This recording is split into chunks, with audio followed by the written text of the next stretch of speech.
കേരളത്തിൽ അപ്രതീക്ഷിത സന്ദർശനം നടത്തി കേന്ദ്ര ആഭ്യന്തരമന്ത്രി അമിത്ഷാ. മുൻകൂട്ടി നിശ്ചയിക്കാതെ ഇന്നലെ രാത്രിയായിരുന്നു അമിത്ഷാ തിരുവനന്തപുരത്ത് എത്തിയത്. രാത്രിയും രാവിലെയുമായി സ്വകാര്യ ഹോട്ടലിൽ സംസ്ഥാന ബിജെപി നേതാക്കളോടൊപ്പം അടിയന്തര യോഗവും ചേർന്നു. അസ്വാഭാവികവും അപ്രതീക്ഷിതവുമായിരുന്നു കേന്ദ്ര ആഭ്യന്തരമന്ത്രിയുടെ കേരള സന്ദർശനം. ഇന്നലെ ചെന്നൈയിൽ നടന്ന ആദ്യ പരിപാടിക്ക് ശേഷം രണ്ടാമത്തെ പരിപാടി റദ്ദ് ചെയ്താണ് അദ്ദേഹം രാത്രിയോടെ തിരുവനന്തപുരത്തെത്തിയത്. ഇന്നലെ മുഴുവൻ ചെന്നൈയിൽ തങ്ങി ഇന്ന് കന്യാകുമാരിയിലെ പരിപാടിയിലും പങ്കെടുത്ത് ഡൽഹിക്ക് മടങ്ങുക എന്നതായിരുന്നു മുൻകൂട്ടി നിശ്ചയിച്ച പ്രകാരമുള്ള പരിപാടി.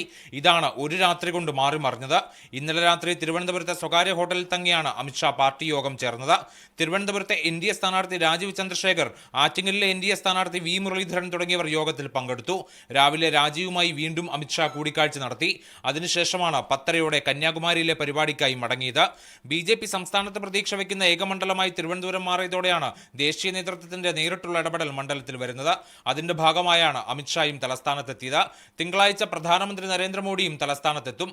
ഇതിനിടെ തമിഴ്നാട്ടിലെ കാരൈക്കുടിയിൽ ശിവഗംഗ മണ്ഡലത്തിലെ സ്ഥാനാർത്ഥി ദേവനാഥൻ യാദവിന് വേണ്ടി നടത്താനിരുന്ന റോഡ് ഷോ അമിത്ഷാ റദ്ദാക്കിയത് വിവാദമായി. യാദവിനെതിരെ 525 കോടി രൂപയുടെ തട്ടിപ്പ് പരാതി വന്നതോടെയാണ് മീഡിയ 1 തിരുവനന്തപുരം.